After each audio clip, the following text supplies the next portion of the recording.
Bonjour. Aujourd'hui, j'aimerais vous parler sur comment conserver notre foi. La foi, c'est très important, vous savez. C'est quelque chose qu'on a besoin à tous les jours. Je sais que des fois, quand on va bien, on s'en préoccupe moins, mais écoutez bien la définition. Dans la parole, ça nous dit dans Hébreux 11, verset 1, « Or, la foi est une ferme assurance des choses qu'on espère, une démonstration de celles qu'on ne voit pas. » C'est quand même quelque chose, une démonstration de celle qu'on ne voit pas. Écoutez, Abraham, quand il était âgé autour de 75 ans, Dieu lui a fait une promesse. Il lui a dit que sa prospérité serait grande comme les étoiles du ciel. Il était rendu à 75 ans et il n'y avait pas d'enfant encore. Autour de 90 ans, il y a des anges qui arrivent chez eux et qui lui disent « À pareille date, l'an prochain, ta femme va être enceinte. » Écoutez, c'est drôle pareil, là, 90 ans. Peut-être que moi aussi, j'ai eu un petit sourire en coin, j'aurais peut-être, je sais pas, je suis pas certaine que j'aurais voulu y croire comme ça. Mais écoutez, 1 an plus tard, Sarah est enceinte. Elle a eu un fils. Puis, savez-vous quoi?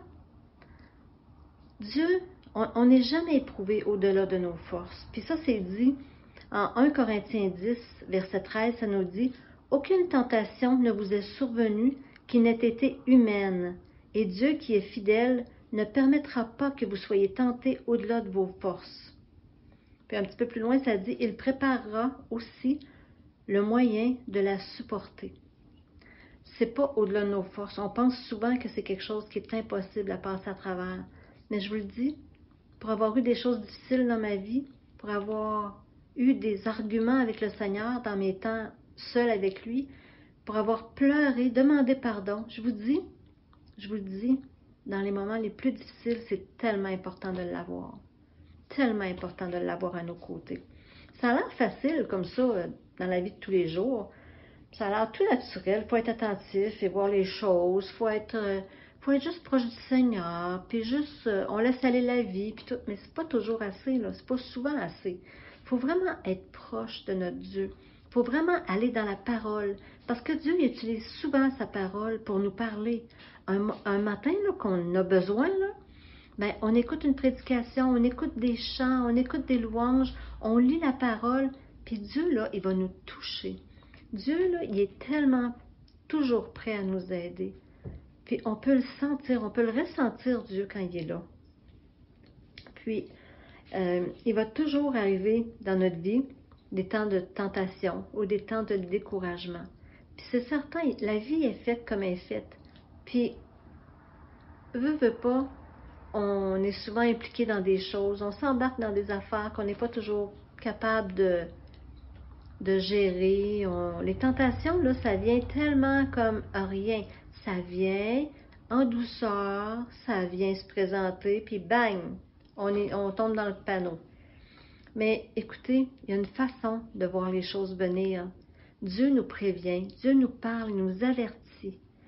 Dans 1 Corinthiens 10, verset 13, ça dit que nous ne serons jamais tentés au-delà de nos forces. Si on lit notre Bible, si on prie, si on reste connecté à Dieu, on va toujours avoir les forces de s'en sortir. Mais sachez que Dieu n'a jamais promis qu'on n'aurait pas d'épreuves. Écoutez, les apôtres, y a-t-il quelqu'un qui était plus proche de Jésus que ça? Bien, les apôtres ont été éprouvés. Paul était en prison. Les prisons, là, c'était pas chic comme nos prisons d'aujourd'hui, là. Non, c'était le fond en terre, puis attaché avec des chaînes, puis c'était pas comme aujourd'hui. Je les ai pas vus, mais c'est ce qu'on décrit. Puis, je vous assure que quand Paul était enchaîné dans une prison, il était capable d'écrire aux chrétiens, puis de leur dire « Allez-y, vous êtes capables, je vous connais, vous avez vécu ces choses-là, mais continuez, persévérez. » Lui, là, il était enchaîné quand il disait ça. Est-ce qu'on serait capable, nous, de faire ça? Est-ce qu'on serait capable, une fois, dans une grosse épreuve, d'encourager des gens autour de nous? C'est ça que Dieu veut nous préparer à faire. C'est ça que Dieu travaille en nous pour qu'on puisse arriver à faire un jour. Parce que on n'est pas ici sur terre pour rien. On est ici pour démontrer notre foi aux autres, pour amener les autres à Jésus, pour grandir chaque jour avec notre Seigneur, puis un jour pour avoir l'éternité avec lui. Vous savez, ce jour-là n'est pas si loin. Puis, on a toujours l'impression que c'est très, très, très loin dans le temps, mais il faut garder la foi, il faut continuer d'avancer, il faut vraiment persévérer.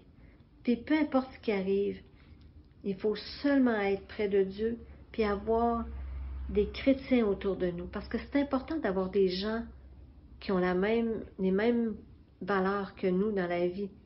Parce que comme ça, on est capable de passer à travers des plus grandes épreuves. Je vous demande simplement de conserver, de continuer d'avancer, de lire la définition dans Hébreux 11:1, la définition de la foi, d'aller vous encourager avec 1 Corinthiens 10, verset 13. Persévérez, mes frères et sœurs. Sur ce, passez une très bonne journée.